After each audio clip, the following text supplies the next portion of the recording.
objetivo aqui? Mostrar para vocês como é que a gente consegue utilizar modelos de linguagem, né? No caso aqui, os grandes modelos de linguagem, que dependendo do autor pode ser 1 bilhão de parâmetros ou 10 bilhões de parâmetros, tá bom? E aí, eu começo a mostrar aqui a vocês uma série de casos de uso desses modelos de linguagem, que como a Sandra falou, eles são lançados, as pessoas começam a usar, começam a gerar casos de uso, e depois disso, a gente começa a entender que aquele modelo resolve muito bem alguns problemas. Resumo de texto, modelagem de tópicos e assim por diante, né? E aí, o grande ponto é que todos esses casos de uso, como por exemplo, processar documentos, fazer perguntas em documentos, eu tenho uma base de dados ali, né, um post de SQL, faço perguntas nessa base de dados, eu consigo respostas dessa base de dados, eu tenho agentes conversacionais, como todo mundo já conhece, tá? Automação de workflow, isso aqui é interessantíssimo. E aí, por trás disso tudo, estão os modelos de linguagem que a gente bem conhece, tá bom? O bom de falar sobre modelos de linguagem é que todo mundo já conhece, né? Que nem machine learning, não precisa mais explicar, eu acho, né? Então eu vou partir do pressuposto que vocês sabem como funcionam esses modelos de linguagem para que a gente possa avançar, tá bom? Ok. Qual é o nosso caso de uso aqui em específico? A Meta 5 está preocupada em utilizar modelos de linguagem, quem sabe, dentro das arquiteturas cognitivas, né? Então, a professora Santos explicou muito bem ontem, que a gente está dando um passo de cada vez, né? Contudo, quando a gente vai dando esses passos, existem algumas necessidades que vão surgindo, e aí o Eldorado vai lá, pega algumas delas, ou uma delas, e tenta implementar. Nesse caso aqui, a gente está tentando criar um assistente para o pesquisador, certo? Então, uma das etapas do pesquisador é fazer uma revisão literária. Então, você vai lá no arquivo, procura um artigo, vai lá no I3E, procura um artigo, lê esse artigo, pega os pontos principais, coloca numa planilha e apresenta para o seu chefe, para o seu time, né? Aí alguém chega e diz, não, mas saiu um artigo ontem, o que você esqueceu de colocar? O que foi que aconteceu? Né? Então, você faz uma pesquisa extensiva daquilo, mas o que é que acontece? Está sempre faltando alguma coisa. O trabalho sempre vai se acumulando e é uma coisa repetitiva, né? Então você tem que estar sempre realizando esse trabalho. Esse diagrama aqui, vocês podem ir lá no AI for Science, vocês podem encontrar a explicação bem detalhada desse diagrama, mas o que é que eles propõem? Eles querem criar um copilot para o pesquisador. Então aqui é o que os LLMs conseguem fazer, certo? E aqui, quais são as melhorias que eles precisam executar nesses LLMs para que esses resultados sejam, de fato, satisfatórios, tá bom? Então, aqui levantei uma série de trabalhos dentro de cada uma dessas etapas para que vocês percebam que isso aqui não é do zero, certo? Então, tem pessoas trabalhando nisso aqui. E aí, na parte de baixo ali, de assimilação de conhecimento, disseminação, que é o Knowledge Search, né? Então, a gente vai dentro de uma base de dados fazer perguntas. Tem alguns trabalhos aqui que já foram feitos. Na outra etapa, também tem trabalhos que foram feitos. Esse daqui é bem interessante, que é o Eliciting. Você faz uma análise lá do artigo que você quer, muito rápido, com muitas informações relevantes e muito precisas, mas é uma ferramenta paga, tá bom? E tem outros também outros trabalhos que dentro de cada uma dessas áreas aqui foram sendo feitos para resolver um tipo de problema dentro da jornada do pesquisador, né? A gente fala de jornada do cliente, mas a gente muda o nome de cliente para pesquisador para a gente poder desenvolver produtos que resolvem algum problema, né? Alguma necessidade. E aqui estou passando aqui bem rápido, mas vou disponibilizar a apresentação para vocês, tá bom? Porque não adianta a gente perder muito tempo nisso. E aí, como é o problema? Todos os modelos de linguagem que hoje a gente tem, ou então a grande maioria, eles são treinados em dados públicos. E aí você tem os modelos de linguagem, né? E aí os usuários vão lá, você pré-treina esse modelo, os usuários vão lá, começam a usar ele, fazer bomba, né? Fazer planos para roubar um banco, o modelo ensina a fazer isso, e aí gera os casos de uso. Mas só que qual é o problema? Eu não quero pegar esse modelo de linguagem e resolver um problema. Na verdade eu quero, mas ele não consegue. Aí o que acontece? Como é que eu consigo colocar meus dados privados para dentro desses modelos e fazer com que eles resolvam esses problemas de uma forma satisfatória, que de fato atenda a minha demanda, certo? E aí, como é que eu coloco meu PDF ali do livro do professor Goodwin ali para fazer a prova, fazer as perguntas? Como é que eu conecto as APIs que eu tenho do meu CRM, por exemplo, o post aqui do SQL, como é que eu uso meu banco de dados? Não sei se vocês já trabalharam com empresas, mas banco de dados, assim, eu já trabalhei com bancos de dados gigantescos, e fazer a seleção das variáveis já é um trabalho absurdo, é semanas, certo? E aí, como é que eu consigo pegar esses dados, fazer uma pergunta e ele me retornar o que eu quero? Essa é a grande questão. E para isso existem algumas abordagens. Fine Tuning, que é você pega esses dados, treina o modelo todo, ou então só o topo do modelo, né? Você coloca algumas camadas lá e treina ela, e aí você tem um modelo adaptado para o seu problema, certo? Outro caso é o Retrieval Augmentation, né? O que acontece? Você tem um contexto, quando você faz o prompt, você coloca esse contexto no prompt, e aí você faz a sua pergunta. Então, você está dando contexto para o modelo, para que ele consiga lhe dar uma resposta satisfatória. Então, esse aqui é o RA do RAG, certo? RAG Pipeline. Como é que funciona isso aqui? Você tem documentos, os documentos são quebrados em pedaços, esses pedaços viram vetores, esses vetores vão para um banco de dados, e esses bancos de dados, eles têm uma capacidade de retornar a similaridade de alguns documentos baseado na sua entrada. Ah, eu quero um documento que fale do Adorado. Ele vai lá, no seu índice semântico, ele vai procurar os documentos que são mais similares, e aí ele retorna pedaços desse documento, então vetores desse documento, e aí ele junta o seu prompt, esse contexto, e dá uma resposta para você, certo? Então isso aqui é uma pipeline. Está bem simplório aqui, porque senão eu ia colocar um monte de bloquinho aqui e vocês iam ficar com muita dúvida, mas o que acontece? Aqui na parte de baixo tem um retrieval, né, que é, eu tenho um banco, como é que eu consigo recuperar essas informações de forma rápida, precisa, certo? Então, existem ferramentas para fazer isso aqui. E a síntese é, como é que eu pego isso que foi recuperado com o meu prompt e gero uma resposta no final, certo? Bom, isso aqui é basicamente a estrutura de todas as aplicações impressionantes que a gente conhece por aí, tá bom? Se você for... Tem uma ferramenta chamada Chat PDF AI, eu acho, que eu estava com um problema, coloquei alguns PDFs lá dentro, em 10 minutos ele leu os PDFs e me deu as respostas que eu precisava. Eu fiquei me perguntando, meu Deus do céu, como foi que esse cara fez isso? E aí, depois de um tempo, né, porque como a área é muito grande, acaba que você não acompanha tudo, né? Eu descobri que o que eles usavam era um RAG Pipeline. Mas tem uns problemas aqui com a RAG, né? A RAG, quando as pessoas começaram a fazer, ou seja, eles perceberam que pegar os documentos, transformar em vetores, colocar dentro do banco de dados e fazer perguntas, pegar esse contexto e juntar com o meu prompt, resolver alguns problemas, eles se depararam com outros problemas, certo? Quando você resolve um problema, aparecem outros. E aí eles perceberam que o RAG ingênuo, que é tipo, eu transformo os meus documentos em vetores e boto no banco de dados e recupero, ele tem alguns problemas de recuperação, certo? Por exemplo, o nosso trabalho é, eu estou colocando artigos e eu quero fazer perguntas sobre esse artigo. Está usando o tal dataset? E aí ele vai me retornar essa resposta. Qual é o problema? Quando eu pergunto, me retorne os artigos de 2021 que tem um dataset específico.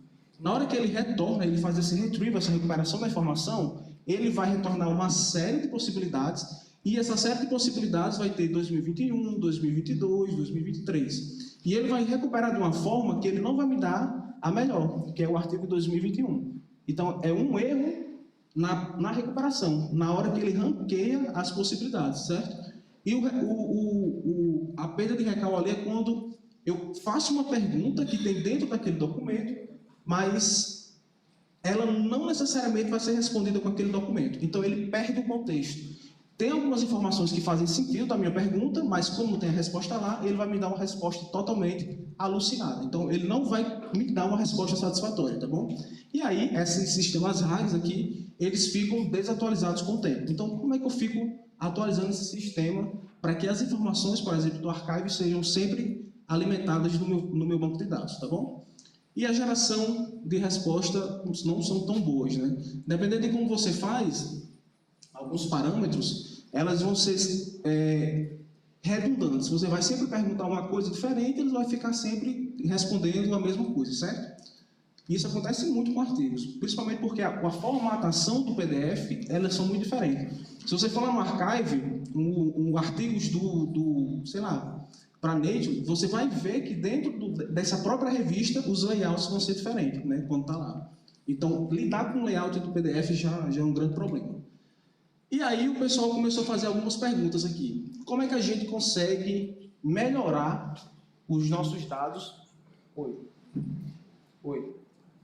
Morreu aqui. Não, voltou.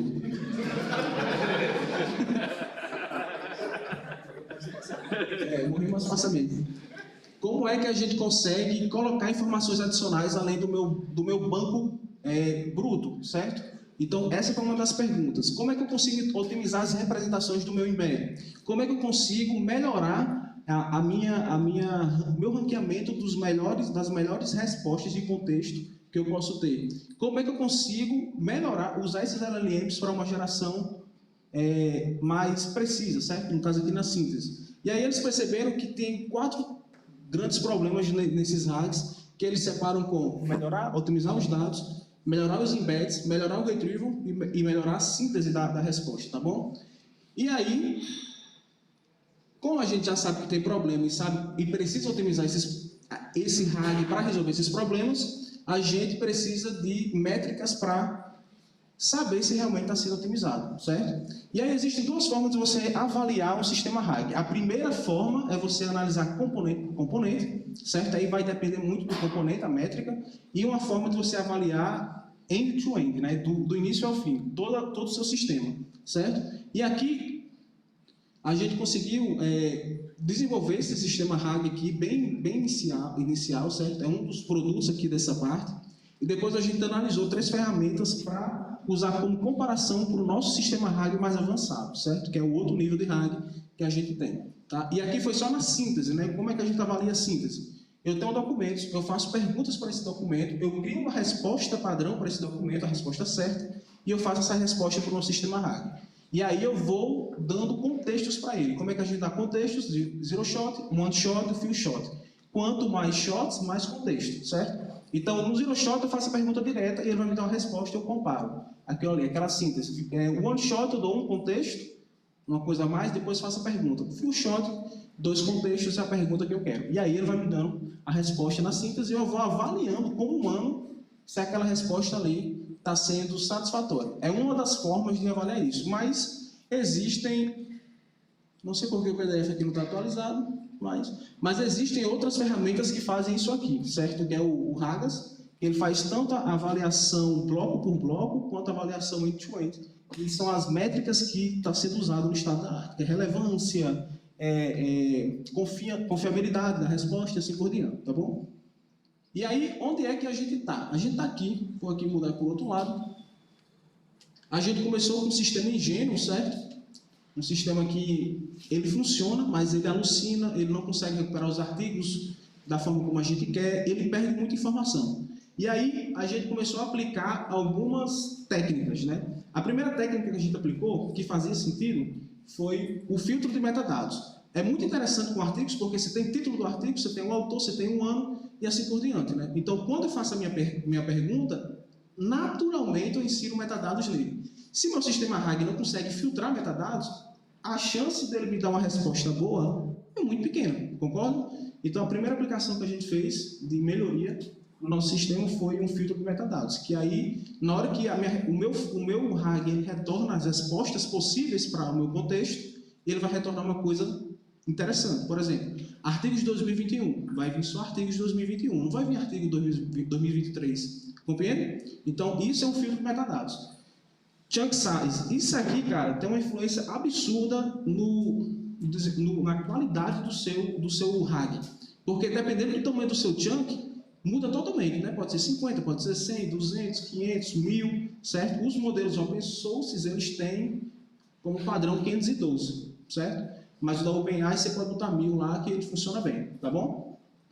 Tem os melhores passes. Isso aqui eu tirei do bolso para... eu estou pegando aqui, não sei se pode. Eu tirei do bolso para poder melhorar esse problema aqui, certo? Por quê? Quando você está lidando com PDFs, você tem um problema de ler aquele PDF, extrair aquela informação. Mas PDF tem 2 colunas, tem uma coluna, tem PDF que tem a quebra de linha toda errada, tem layout, né? Tem aquele no site lá, quando você faz o web scrap, aí vem lá. Políticas de privacidade. Eu não quero saber quem foi que financiou o projeto, por exemplo, certo? Então, a gente consegue ter melhores tradutores nessa extração aqui, quando a gente paga, né? Então algumas ferramentas que resolvem o problema muito rápido, eu paguei, porque o que eu queria fazer? Eu quero avaliar meu RAG para saber se ele está funcionando bem sistemicamente. Então, eu paguei uma ferramenta, para fazer essa extração de texto, mas existem ferramentas baratas que fazem isso, certo? Que elas combinam visão computacional, OCR, expressões regulares, uma série de coisas para pegar o layout, pegar gráficos, pegar tabela, pegar texto,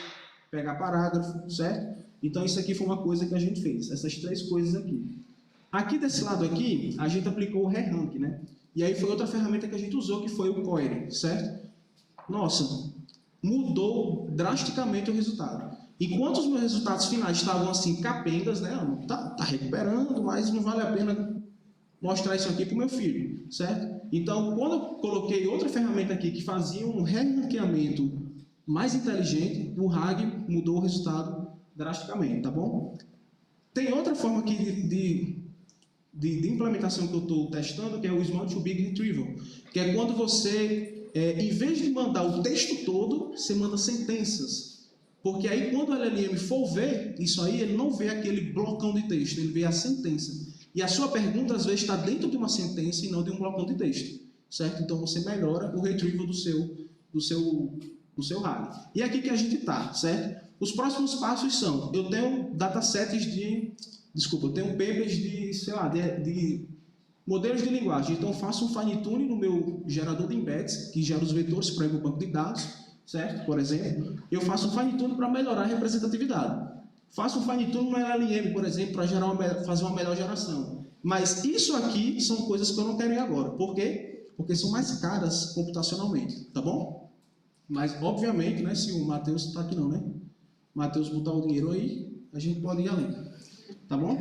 Aqui é mais barato, certo? Mas qual é o problema daqui? Que ele é menos expressivo. As respostas não são tão boas, mas você consegue fazer coisas boas também, certo? É questão de paciência, de fazer os experimentos certos. Principalmente aqui, eu acho que se você quiser fazer um RAG hoje e ter bons resultados logo amanhã, pague isso aqui, certo? Não tem... Porque senão você vai perder muito tempo aqui, muito tempo mesmo, certo? Principalmente com fórmulas matemáticas. Como é que a gente pega aquelas fórmulas? Como é que eu lido com aquilo? Mathpix, por exemplo. Paga, mas ela traduz muito bem isso aqui, mas é paga, compreende? Imagine você fazer isso aqui do zero, é um custo de tempo muito grande, e às vezes a gente não tem esse tempo, ok? E é aqui que a gente quer chegar até o final desse ano, quando a gente tiver agentes que conseguem separar nossos documentos, e cada agente vai ter uma responsabilidade específica do meu retrieval e geração. E aí, meu amigo, o meu RAG é modular, que a gente chama, né? Que ele tem memória, ele tem uma série de coisas aqui que deixa o seu RAG realmente em alto nível, tá bom? E aqui foram os nossos resultados. Aqui está naive, mas a gente tem um mais complexo. Tá aqui, eu coloquei aqui, certo? E aí a gente está agora comparando a nossa solução com essas outras três ferramentas que elas são open source, são muito usadas e funcionam, tá bom? E todas elas usam a API da OpenAI, tá bom? Tanto para a geração dos embeds quanto para a síntese da resposta, ok? E aqui tá rodando localmente, tá bom? O meu medo de colocar para vocês usarem, mas eu vou ter que colocar, é que na hora que vocês usem concorrentemente, ele peque no desempenho, né? Que aí tem outra solução, que é o cache de memória, que a gente implementa dentro do RAG. Essa pergunta aqui já foi feita, né? Então eu não vou fazer tudo de novo, aí ele vai e recupera de forma mais fácil, tá bom? E aqui é a atual situação. Alguns pontos aqui. Aqui é meu artigo que está localmente, certo? Mas o RAG de hoje está conectado no archive. Então, se você faz uma pesquisa lá dos termos, quantidade de artigos, ano, alguma coisa assim, ele vai lá na API do archive e recupera esses artigos, tá bom? E aí ele faz os embeds com o Sentence Transformer ou com o OpenAI, joga no seu banco de dados, que é o Qgrant, faz um Topcat Chunks ali, faz um rerank, junta o prompt do usuário, né, que é o pesquisador aqui alienígena, e aí ele junta tudo aqui e me dá uma resposta, uma síntese. Quem conecta isso tudo? LangChain, certo? Uma ferramenta que eu usei para fazer a extração do PDF foi o Unstructured, não estruturado, eu acho, e aquela outra lá, o PP, certo? Aquela lá é boa, certo? Muito boa. Por quê? Porque na hora que o documento entra, ele faz uma análise do documento, o documento vai ser analisado e ele vai separar o documento por partes. Aqui é o título, metadado, aqui é um bloco de texto, aqui é uma imagem, aqui é uma tabela, E aí, dependendo do tipo de separação da categoria que ele está usando, ele vai escolher um modelo diferente, certo? Ora, aqui eu estou lidando aqui com tabela. O que é que eu vou usar? OCR, provavelmente. Né? Então, ele vai escolher um modelo de linguagem visual ou então tabular para poder lidar com as diferentes partes do texto. Muito boa a ferramenta, mas eu não testei o suficiente para dizer que ela é melhor do que a ferramenta paga, tá bom? Provavelmente não, né? Infelizmente. Mas isso aqui é o que a gente tem hoje, tá bom? As métricas, eu estou usando o Ragas Score para fazer a avaliação tanto por blocos quanto por sistema, tá bom? E a avaliação é simples, você tem que ter perguntas, respostas, faz a pergunta para o sistema, ele vai dar a resposta e você avalia como humano junto com a métrica aqui quantitativa, tá bom?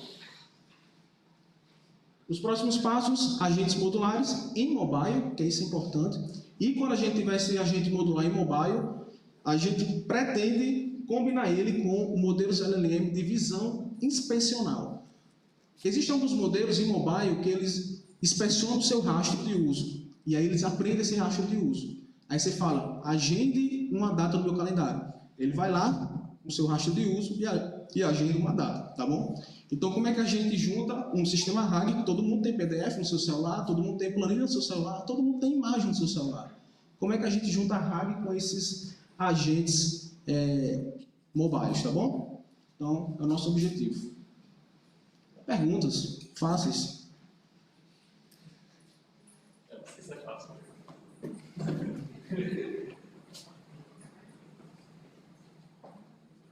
Desculpa, esqueci o nome dos autores, mas eu tinha lido um review sobre RAG e ainda fala que tem uns problemas com alucinação. E eu não sei, eu queria saber se você tem reparado assim, no modelo, se ele está realmente utilizando às vezes informações dos chunks, ou se de repente ele começa a pegar e jogar várias informações. Eu até vi alguns exemplos onde ele joga algumas referências tipo, não existentes dentro dos chunks que ele tinha disponível para responder a pergunta. Mas é isso. Eu tenho outra pergunta também, mas... Entendi. Essa pergunta aí é boa porque eu tive esse problema. E o que foi que eu fiz? Né? Tem uma técnica que a gente chama de Chain of Thought, que é eu gero uma resposta com um modelo mais simples e eu peço o ChatGPT para avaliar aquela resposta. E aí a resposta não alucina tanto. Fica assim, fica muito boa. E além dela avaliar se a resposta é interessante, eu comparo com a pergunta inicial e o ChatGPT. Então eu tenho duas métricas aqui. A resposta aqui foi bacana, beleza, mas faz sentido com a resposta com a pergunta que eu fiz? Aí a gente encadeia essas respostas e aí tem menos alucinação. E é fácil de implementar, é uma questão de... Aqui, ó, por exemplo, tem ferramentas que fazem isso, mas você pode implementar na mão aqui nesse bloco, certo? Você coloca outro modelo aqui no meio, ele vai gerar a resposta e você junta os dois naquele bloquinho ali e ele faz a síntese, entendeu? Aí você avalia. Aí isso aí diminui a alucinação, por exemplo. Certo. O ChatGPT ele tem uma mania feia de responder equação. Ele quer ser, por exemplo, 2 mais 2, ele bota 2 elevado a 2. Né? Isso é um problema. Aí você resolve com outra coisa desse tipo, entendeu? Entendi. Obrigado. Nada, pode sempre. Gente, desculpa, mas a gente está com um tempo muito corrido. Me salvou. Salvei você. E vamos dar os parabéns para você.